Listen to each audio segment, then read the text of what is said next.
আল্লাহ, তুমি না কোরআনে বলেছো বান্দা যতই গুনাহ করবে আমার কাছে তাওবা করলে আমি তোমারে মাফ করে দেব।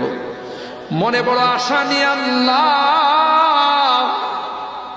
তোমার শাহী দরবারে ভিক্ষুকের মতো হাত বাড়াইলাম। তুমি যদি ক্ষমা না করো কে আমাদেরকে ক্ষমা করবে? কে আমাদের মাফ করবে?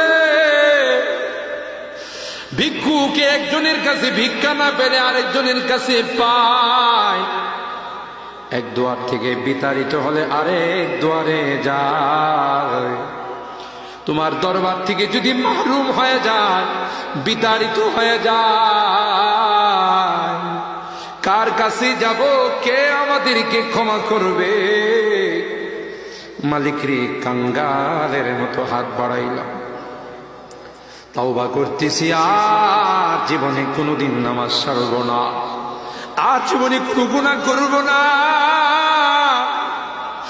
আর জীবনে কোনোদিন বেপরদায় চলব না, আর কোনোদিন সুদী লেনদেন করব না।